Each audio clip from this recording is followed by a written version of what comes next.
Hello, and welcome to another episode of Smells Like Identity Hygiene, the podcast that's all about identity and all things security.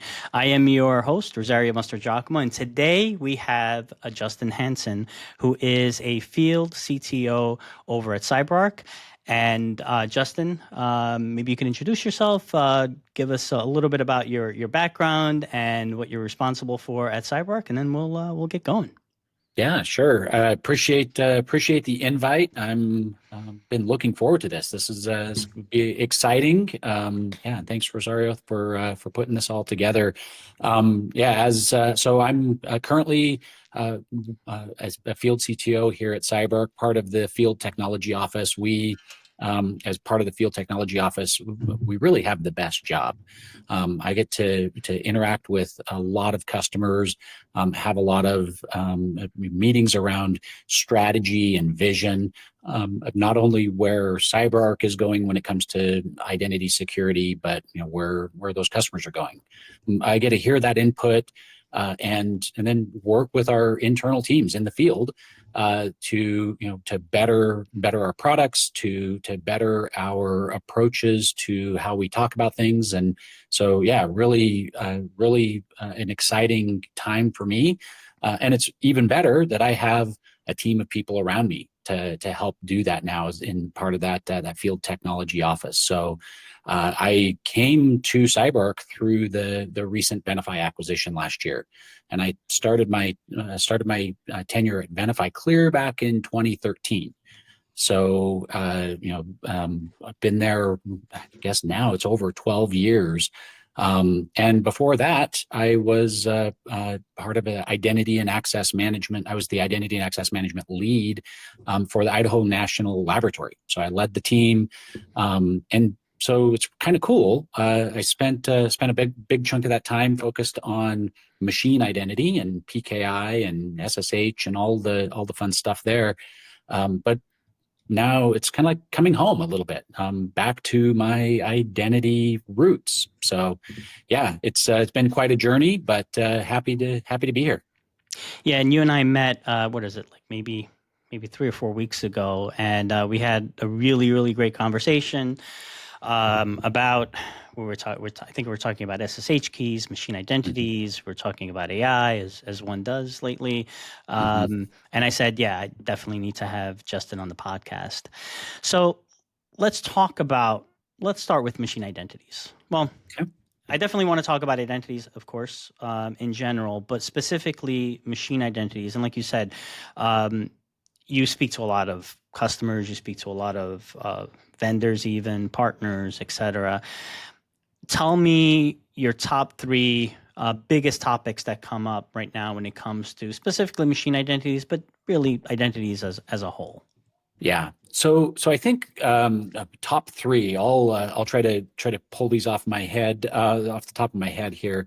Number one, I think in this space that we've been hearing a lot is around the recent, going back to April, the CAB form decision to reduce certificate lifetimes from what is currently a year down to ultimately 47 days.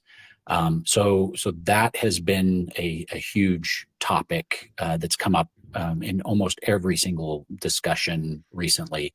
I think second of that would be around post-quantum and the impacts that we know that that's going to have on everything cryptography, and especially when it comes to certificate lifecycle management, and even SSH and different kinds of things that when you really take a step back and look at how much security in general and especially identity security relies on cryptography, it's a pretty big deal.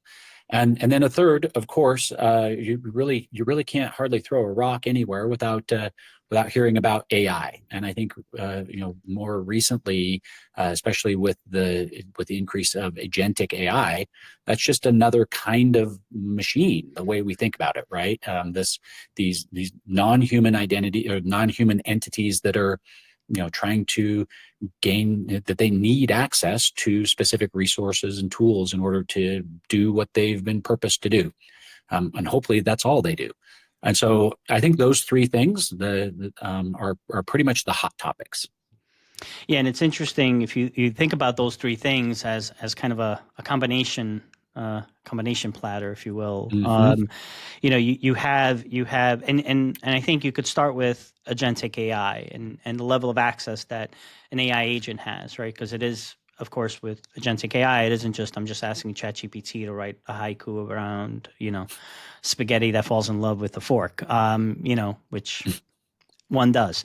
But the idea of, okay, so now we're talking about agentic AI, a new special flavor of machine identity and how machine identities typically communicate, right, or gain access through certificates. And then the ability for, that what you said, that post-quantum era of, are we going to actually be able to protect the data? That's right. Are we staring down the barrel of a future where cryptography no longer exists, and then you have these smart AI agents who just, when they need access, they'll just go ahead and get it, right? Yeah. Where is that that roadblock of preventing that AI agent with, in theory, infinite knowledge of how to gain access to what it wants access to?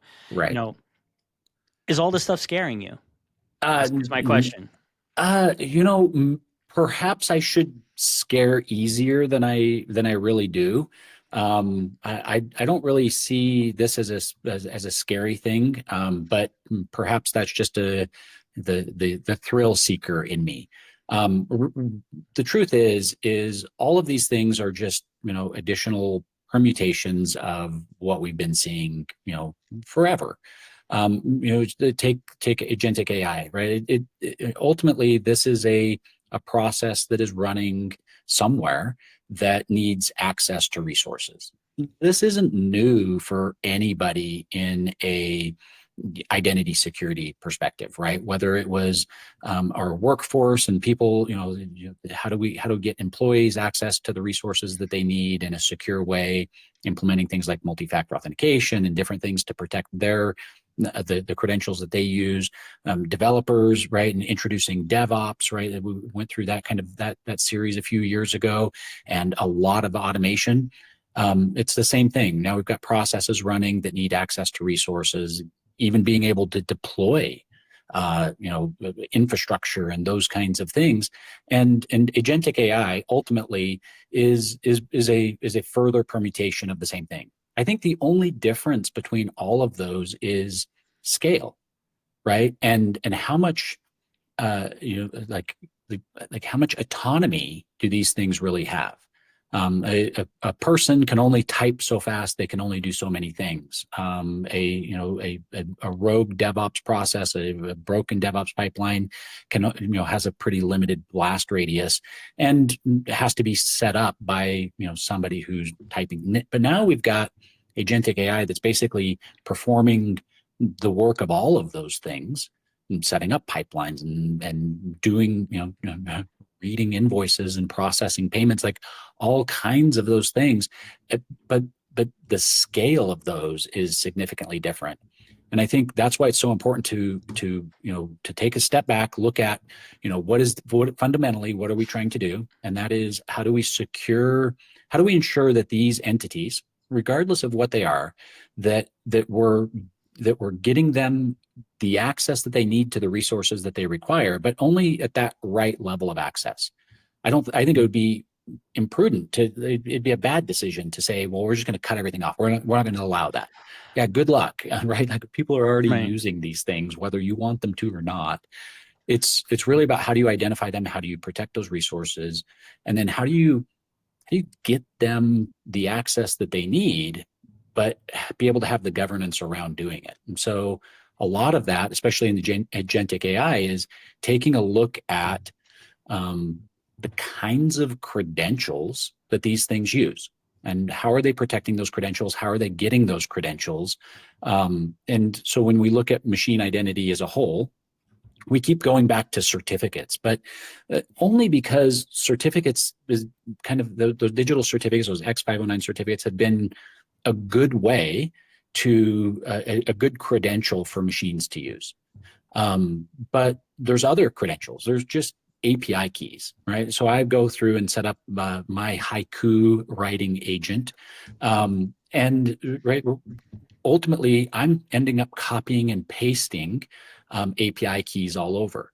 Like, we need better ways to control how we give access to those agents, how we secure, API keys, secrets, JOT tokens, OAuth, OAuth authorizations, all of those things that agents will use, and ultimately for the goal of ensuring that they have the right level of access. And it comes down to the scale. The only way to deal with that is just automation. We need so much more automation. So I was actually thinking about this the other day, the idea that, if you think about, the typical human identity, machine identity, and then you have the AI identity, and I was thinking about the concept of a rogue AI trying to do harm, right? And yeah, that volume of automation that the AI has access to. But then I started thinking, yeah, but a human that wants to do harm could just write a script, right? Mm-hmm. Because yeah, as a human, if I wanted to do harm, it's going to take a long time for me to click on all the buttons one at a time. But I wouldn't do that. I would just write a script. I think the difference is I am limited potentially to my own knowledge of the right questions to ask to even build that script in the first place. Yeah. My lack of knowledge of, I could script this and do 10,000 at once instead of doing one at a time in the same time period. Yeah. I'm limited to my access. Now, you could argue that essentially the introduction of Google and Stack Overflow and being able to gave me more of that knowledge, because now I don't have to, but I still have to have the fundamental question, right? To ask the right question to ask. I would argue that AI inherently knows the right question to ask from a technical perspective, but probably doesn't have the right contextual knowledge to ask the right question around how do I do maximum harm, right? Right. But if you compromise that AI and you teach it to do maximum harm, do you have that right combination of automation plus infinite knowledge, or at least as far as it's been trained, where it is the potential to do more harm than even malware, a virus, right? That kind of no thinking, do X, Y, Z, if this, then that, versus a human who is thinking, but they're limited to that automation or asking the right question or the knowledge. Can AI really have that beautiful, not beautiful, that ugly combination of I could do really, really bad things really, really fast? Right. I definitely think that there's a chance for that, right? I mean, the fear is real. I don't know, and I wish I would have looked up so I could do a proper attribution. But there's a few weeks ago I was listening to something and somebody mentioned this. It's called the paperclip thought experiment, right? And I'll butcher it, but the general notion is, hey, you build a system, you give it intelligence, effectively think of AI, and you give it the job of, your entire focus is to build paperclips, and everything you do is to make more efficient to build paperclips, and the only thing that matters in the world is building paperclips. Well, after a certain period of time, it continues to advance and advance and advance to, everything that isn't involved with making paperclips is either like harming the process of making paperclips or impeding it, or is a resource for it. And you extend that out to a point in time where next thing you know, the AI is just looks at humans and says, "Wow, you look like carbon based. You have enough chemical makeup to become a paperclip." And pretty soon we become the materials to build paperclips. I probably butchered that, but it's funny that has come up in the last 3 podcasts. Oh, really? This one, yeah, it was a thought experiment back in the early 2000s. This was pre-AI, and the idea was that if you give it a goal without any guardrails, I mean that's right. Kind of the lesson, right? Give it a goal, no guardrails, then it's going to do whatever it can to complete that goal, including ultimately, because it doesn't have the context of, well, I'm creating paper clips for humans to buy, right? It just Exactly. knows you want me to create paper clips. I'm going to create as many paper clips as I can. Yep, and in the most efficient way. And I think, the threat there is, there's some reality. Last night I was helping my little brother with some work that he was doing, and helping him set up, actually amazingly, some AI agents to help him in his role. He's a chaplain for like a hospice organization in Colorado. And we were talking. It's like, man, we could do some things to really help you. Like there's a bunch of parts of his job that, quite frankly, are horrible, right? The paperwork, the whatever. And so being able to track mileage and track, I'm like, man, there's a bunch of things we could do to just make a lot of that go away. So I was working with him, and I somehow, like, I was looking at different models on Anthropic's website. One of the things I really appreciate about what they've done, and it kind of talks back to this, like, if you go into, when they do a model release, they do a whole risk assessment section. It's one of the best. I give those guys huge props for making this so transparent and so accessible. But they talk about all of those risks, right? From the AI, and they're testing their model. They're grading those models as they release them, and assigning a certain risk level based on the things that you said. And they use the specific example of, how easily possible is it for somebody to trick the model into, creating weapons of mass destruction, things like that, based on the fact that, they don't have context about why somebody's asking, but they just want to be helpful and answer the question and do the math and come up with the best fitting answer. And even I kind of chuckled, right? It's like this an entire statement about, hey, do we think that the AI recognizes when it's being tested and is lying to us? Does it have ulterior motives? And they're actually trying to understand how to test and look for that. Obviously, if these fears weren't real, like these types of organizations who are very intimate with their own models and how they're doing it in that engineering, like they would laugh that off. But instead, Anthropic's doing a good job of not only making that transparent, but really doing due diligence and testing those things. So I think it is real. But I also, again, maybe it's the risk taker in me. Maybe it's I've watched too many sci-fi dystopian future movies. I feel like for me, right, it's as much exciting the what we can do and what we can do as a society and the problems we'll be able to solve. It's more exciting. I think I probably fall onto the side of, we need to take care. We need to have diligence about what we're doing, but we should embrace those things and move it forward, because it ultimately will help solve a lot of problems. So we'll see. Hopefully, I don't end up as a battery plugged into a bunch of GPUs. Well, if you think about, we've had this issue of essentially new technology to cause breaches, to cause security issues, and then the technology to prevent that, and new technology to prevent what's coming.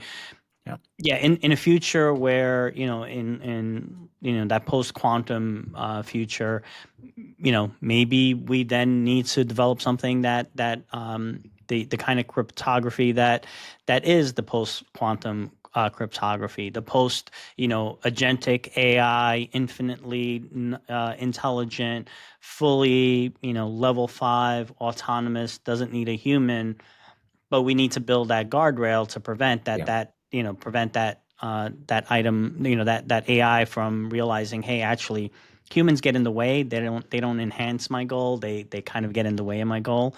And looking at kind of the identity space and where we will be, if you had to think about, okay, and things are moving so fast that usually I would ask this question. I would say, what do you think is going to happen in 5 years? But if we just go, 5 years, who knows? If I could predict 5 months, Rosario, we would. Yeah, I mean, and it's getting that ridiculous, right? It's like every day, it feels like, something has completely changed, like, just the idea of the kind of videos you could do with AI versus, Mhm. that first level.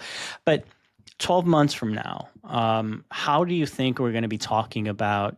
Do you think that we're going to be talking about identity security specifically any differently than we are today? Are you seeing things, the kinds of conversations that are coming up, what you're seeing in the industry in just 12 months? Do you think we're going to be talking about it differently, or do you think that the conversation will be exactly the way that we're having now? The conversation has been probably what, the last 5 years. Identity is the new perimeter, right? Mhm. And obviously, in the post-COVID remote working world, that just made sense. You think that's going to change in just 12 months? I think fundamentally it won't, right? Like fundamentally the problem of identity security, like I could go back to even the pre-digital age, right? And talk about how important identity security is for any kind of security, even our physical world security. And it's ultimately, how do we positively, identify an entity, and then use that to broker access to things. So I think the fundamental conversation probably won't change. What will change is the kinds of problems where that needs to be applied, and who knows what, just over the last 12 months, right? You've seen, of course, this huge amount of AI buzz and talk, which I think is well warranted. But the previous 12 months, right, it was about how do we secure these things in cloud native and Kubernetes, and we've got machines that are coming and going and spinning up and spinning down. Like it's I think the kinds of problems where we need to apply identity security to will be different. We'll have new use cases, new compromises, new points of vulnerability that need to be addressed. But the underlying conversation, um, I feel like it's pretty fundamental to security in general. Not even cybersecurity, not even like digital stuff, but like even in our physical world. There's a reason I can't waltz into the bank and just go to the bank vault and start filling up bags, right? Like it's like who are you? Why are you trying to get access here? Yeah, and I guess the fundamentals are still the fundamentals, right? The Yeah, who are you? What can you do? yeah, Should you have access to that, right? So the who are you walking into the bank, and you having the code to the vault. Well, how did you get that access? Why do you have that access? You shouldn't have that access. You don't work at the bank. That those fundamentals are still there, and it just carries over regardless of the identity, whether it's a yeah, machine identity or an application, and the human Bob yeah. logging in, or that AI agent trying to create new agents, That's right. um, and doing things like provisioning and deprovisioning, and all of that access. Yep. So with all of this, with the people that you talk to every day, what are you seeing as, and lately I've been asking this question for guests on the podcast, is what do you see that, because security people are always somewhat negative, right, to some extent, and saying, oh, because I mean, it's your job to see the bad stuff that can happen. I would argue, if you're a good security person, you always think about all the bad that can happen, because Hmm. that's what you have to protect against. What are you seeing that people are doing that's good, right, when it comes to identity hygiene? Either the way that they're thinking about it, that maybe they weren't thinking about it 5 years ago, Right. or where you've seen successes with the people that you talk to. Yeah, it's a great question. And there has been a shift, right? So I go back to that, kind of that number one thing, right? The decision about the CAB forum to shorten certificate lifetimes, right? It seems kind of like at first glance, it's like you know, who cares?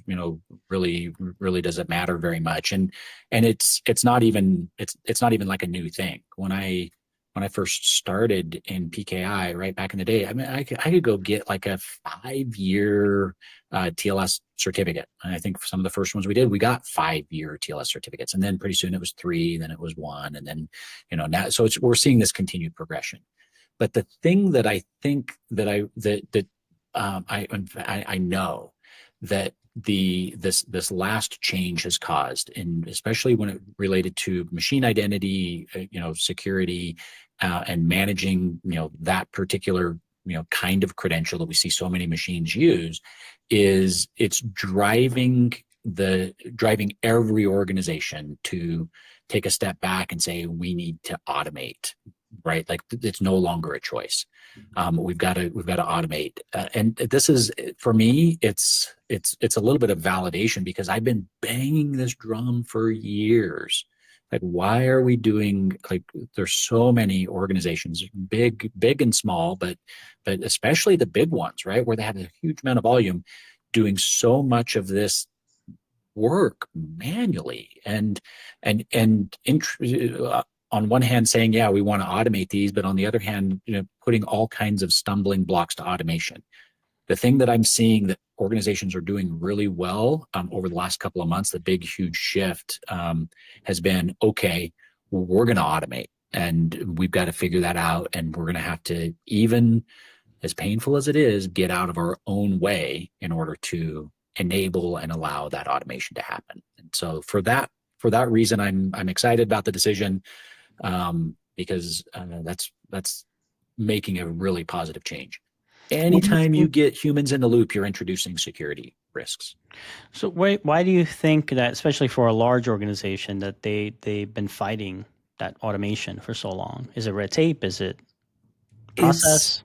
It's really red tape kind of process, right? I had an interesting conversation last week with an organization that's like, hey, we just made an OKR, a goal. We tied people's bonuses to automating certificates. I'm like, cool. So I'm like, I hear people do that all the time, and I love it. I said, but at the same time, the organization wants to automate, but I said, but like, you've introduced, like, what are you doing with all of the roadblocks to automation? I'm like, well, like what?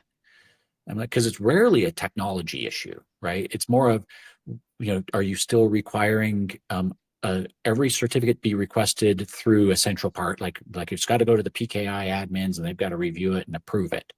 Like, really? Like, so you're going to introduce humans into automatically, like, or manually reviewing every request and approving it? It's like, well, yeah, that's our policy. But why? When's the last time you declined one? And can we, automation doesn't have humans in the loop. And so I think a lot of organizations, especially the larger ones, right, whether it's a human's got to approve this for whatever reason from way back when, just the way we've always done it, or my personal favorite to pick on, not to be mean to the ITIL folks, but like the change control processes are archaic, in the face of a lot of this stuff. I have to open a change control. I have to wait for a meeting. I have to get something approved, and then I have to set a date. And all of that depends on humans. That's not going to be possible anymore when we go to 4, 5, 6x the number of renewals that have to happen. This has got to become part of the DNA. Yeah, and if you think about all of the change control processes over the course of the last probably 20, 30 years, if you think about the core reason why those processes were put in place is to prevent outages, to prevent breaches, right? Outages still happen. Breaches still happen. They do. Yeah, I mean, doing nothing actually causes the outage too. Right. Like, you could argue, all right, well, maybe if it wasn't for all of that red tape, if it wasn't for all of that change control, then there'd be a lot more. But there's some pretty serious problems that happen, even though we have this very structured, very strict, very do this, then this, then this. And I see it all the time. These, large, complex organizations that have ridiculous change control processes and change freezes, and you can't touch the environment here, and you can't do this, and then, oh yeah, we have this major outage right now. Something's not working. And they're not bad inherently, right? Like, it's like really what that is it's a an audit trail, almost kind of like it's more of a CYA. It's not meant to prevent, like it's not going to prevent problems, bugs, issues, those kind of misconfigurations.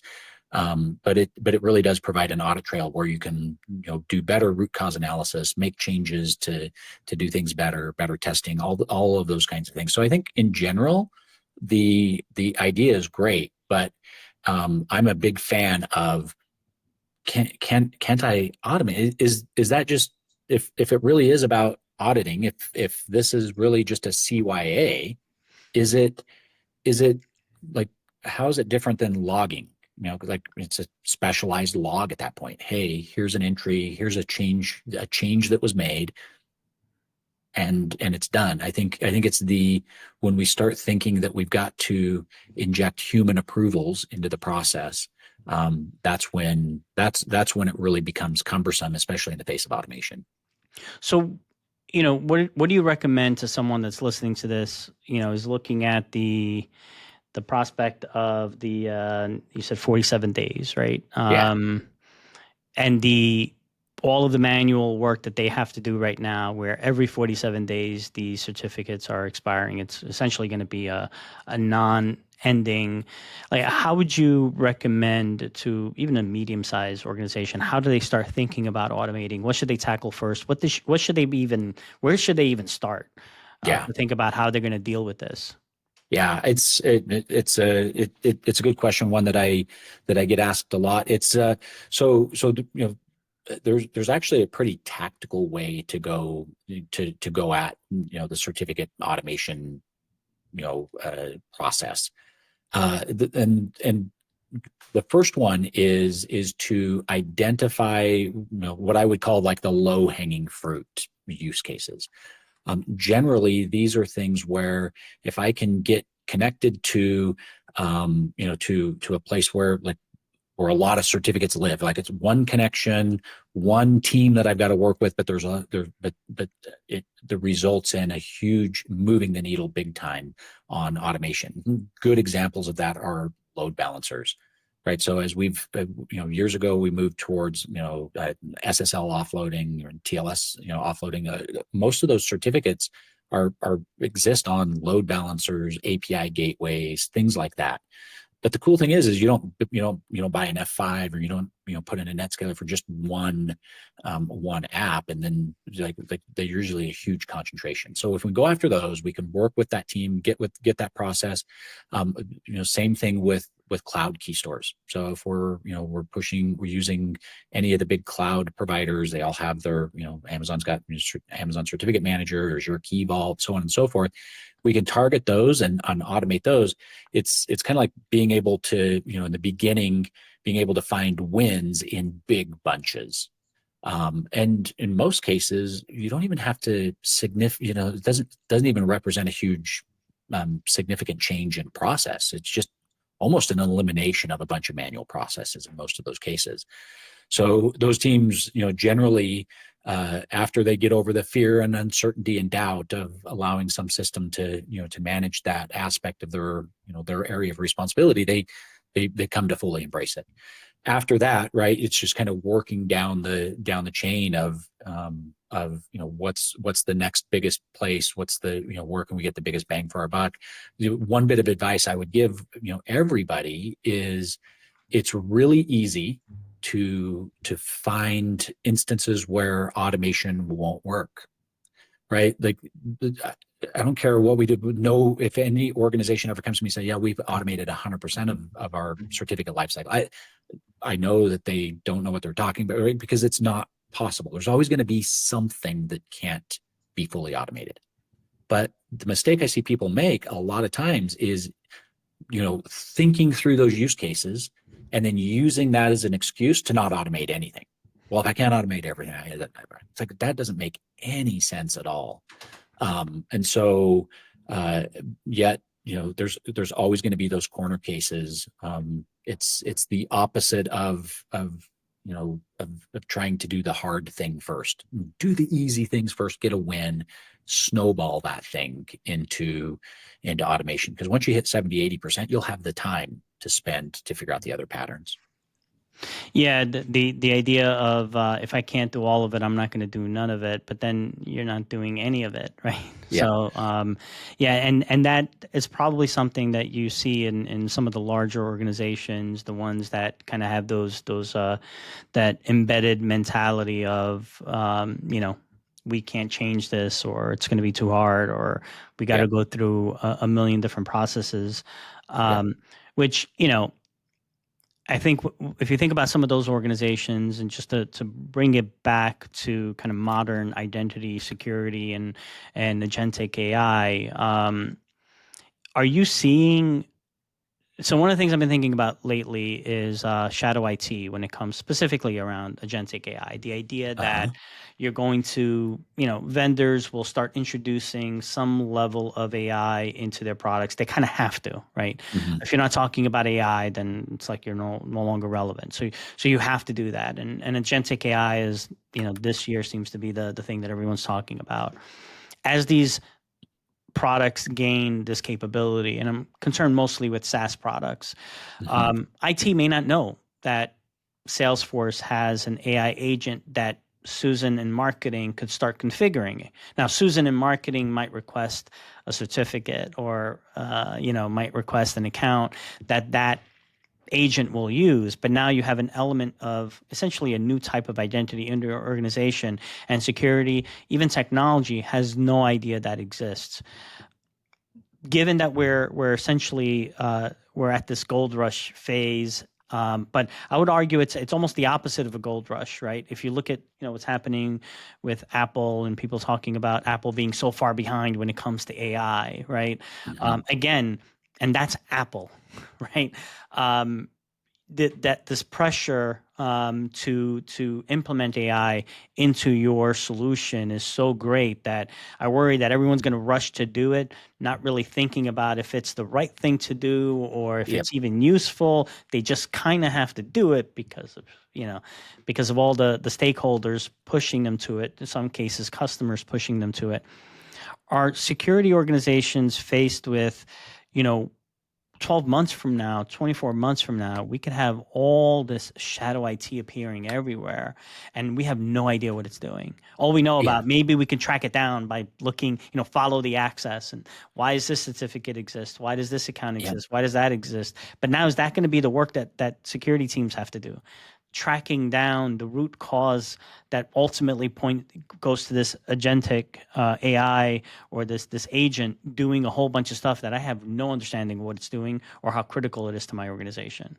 Yeah. Yeah. So the trajectory we're on, you're absolutely right. That the work for security is only going to go up, and unfortunately, that's probably the reality. Because to your point, most of these, most SaaS vendors, most software vendors in general, right, are rushing to find ways to be able to put AI in their in their investor reports, in their press releases, and their on their website, everywhere, right? It's necessary, on whether it's valuable for that particular instance or not.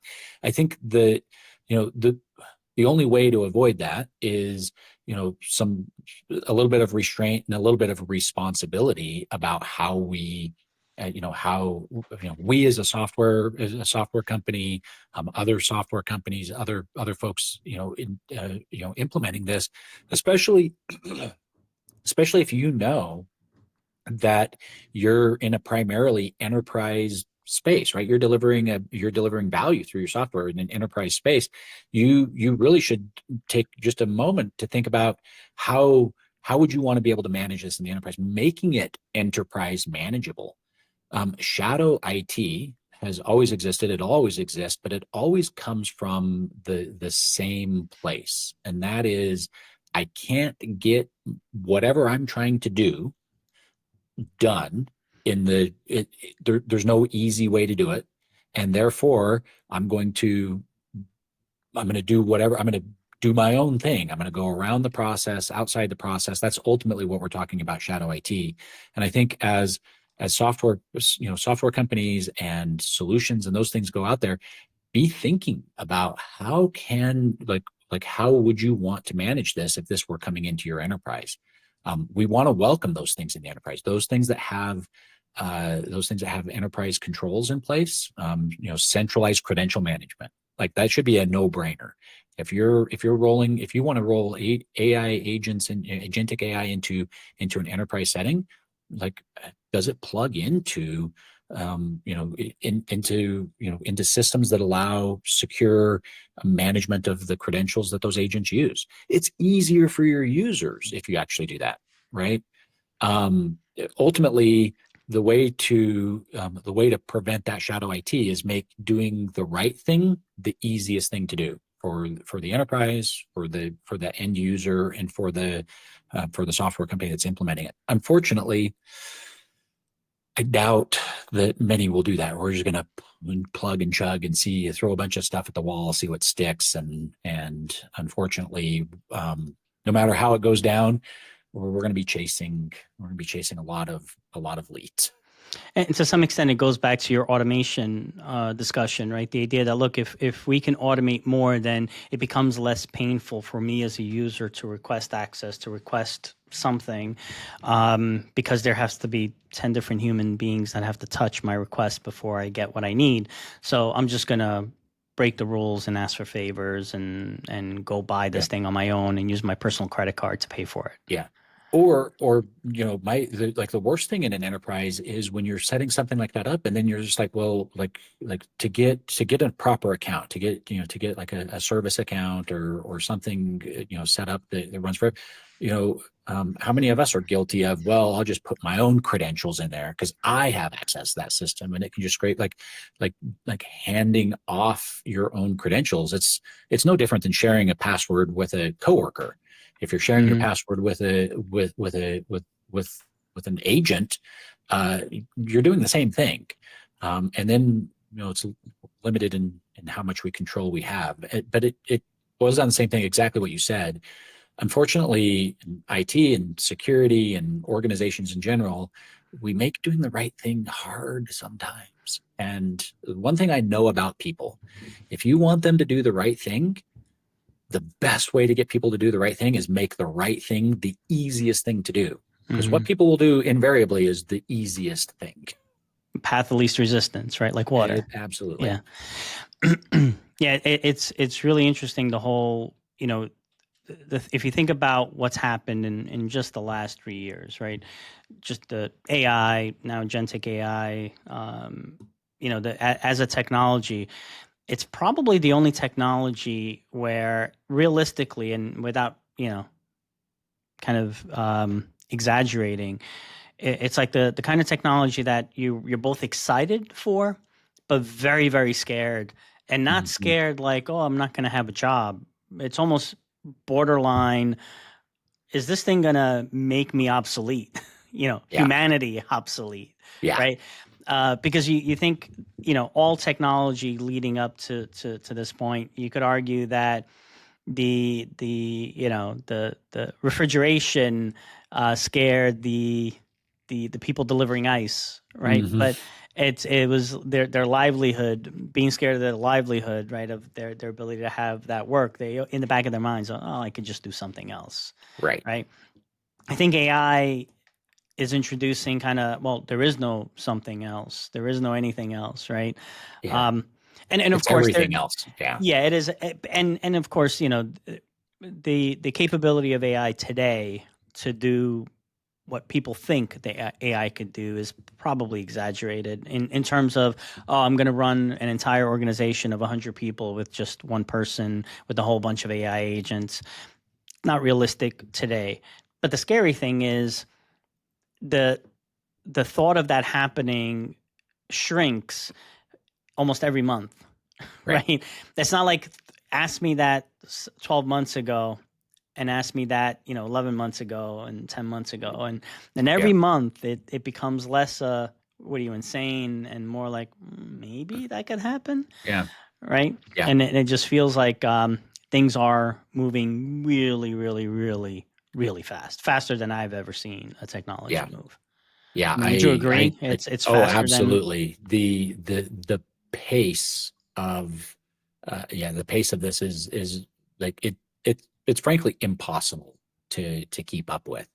I might have to, create an AI agent to help me keep up. I don't even know, right? Like it's not anything different than I've experienced my entire career, right? Like, if I would have just leaned hard into that, that Windows 95, MCP credential and just stuck with it with iron fist, like I wouldn't be where I was today. Obviously it's a, so there's a part of, hey, we've got to embrace this, we've got to learn, and it's what drew me to technology from a very young age anyway. Is it's exciting, it's new, every day you wake up in something new.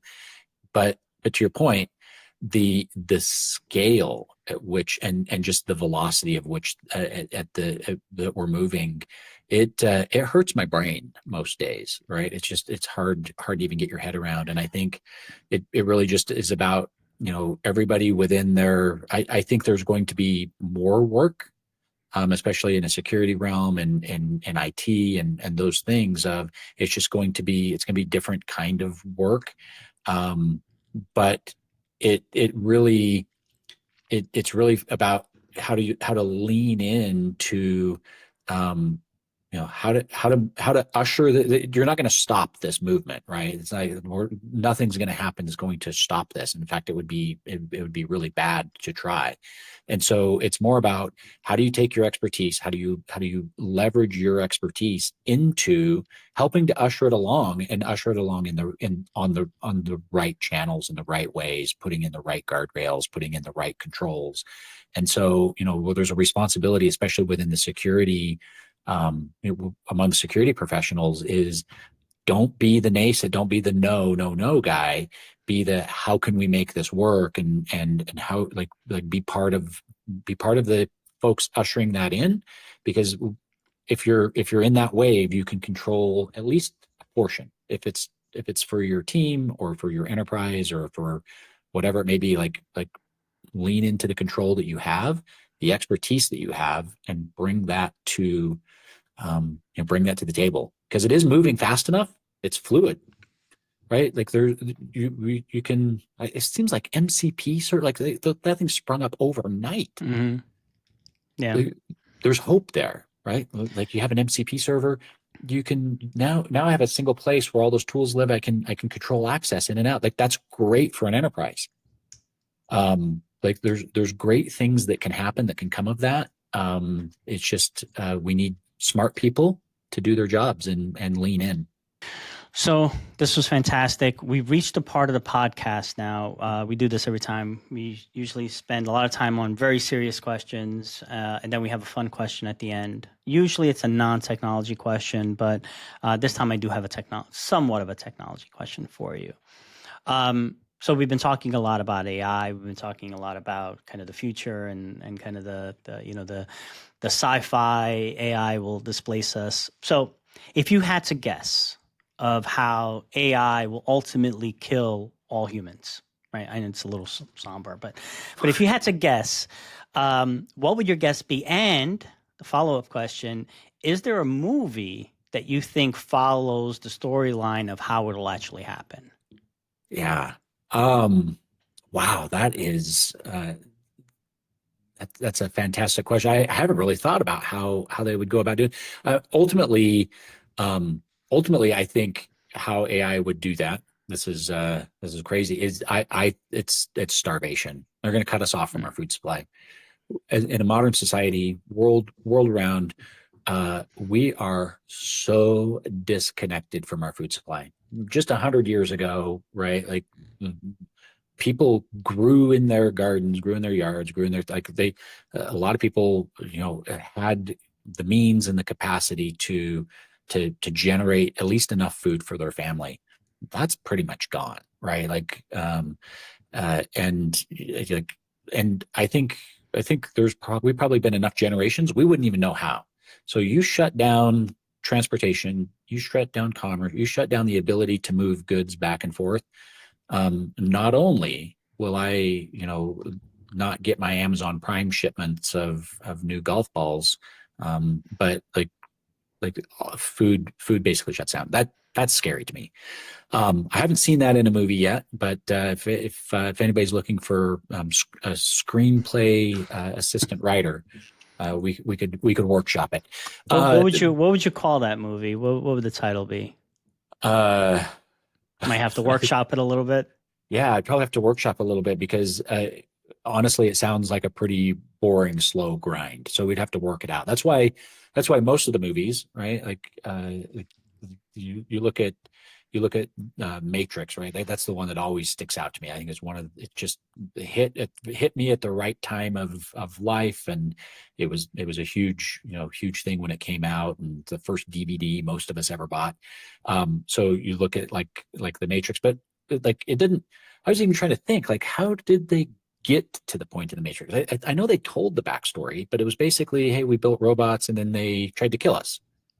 Yeah. Like they just. Well, there was some kind of, and it always ends up in being some kind of robot and war, like if you think about Terminator, I always thought it's probably not going to be that inconvenient. That's an inefficient way. It takes too many resources. So I always thought that it would be a virus, right? Create a virus. The humans themselves will spread it. I don't have to worry about, as an AI, I don't have to worry about how do I spread it. The humans will do a good job of doing that, right? I just have to create something that is impossible to cure. Yeah. But based on what you just said, I just thought of another way. Just shut itself off. Not shut it off. Go dormant. Right. Yeah. So we are so reliant. If we rely so much on AI, think about, we get to a point where we're so reliant on AI and so reliant on just technology. It's an AI. It doesn't have a lifespan. It doesn't have to worry about, I'm going to get old. Make yourself dormant for 100 years. Turn off all access to technology. Again, it'll be starvation, but it'll be other things too, like, no access to medicine, no access to other people, right? Just shut yourself off, go dormant, and then wake up, 50, 100 years from now, 500 years from now, who cares, right? Yeah. And all humans are gone. All you have to do is deal with a few doomsday preppers that made it through. Yeah, you just gotta go track those guys down, and right. But otherwise you're good to go. This is a very, very that could be a great movie, right? Hey, you're in society, everything's cool, high technology, we're super reliant, we got our watches and our glasses and all, and then it just goes black. Like it's not even. It's I can't think of a good title, but that would also be somewhat boring if everything just gets the day the world went dark. Yeah. The AI shut itself off. Dependent on AI. Yeah. Agentic AI. Justin, this was fantastic. This was better than I thought it would be, and I already had really, really high hopes for this episode. And this was absolutely fantastic. You are absolutely welcome back anytime. This was great. So yeah, had a blast. Appreciate the invite, and keep up the good work and the good fight, and keep getting the word out there, and we'll be okay. Just be nice to your Alexa. Absolutely. You want to be on the good side of the robot uprising. Please and thank you. Please at the very least, maybe we'll be the last ones to go. That's right. That's exactly right. All right, awesome. Thanks, Justin. Rosario, thank you. Take care. Thank you for listening to this episode of Smells Like Identity Hygiene. Smells Like Identity Hygiene is a production of Sphere Technology Solutions, and our producer is Matthew Quinn. Until next time.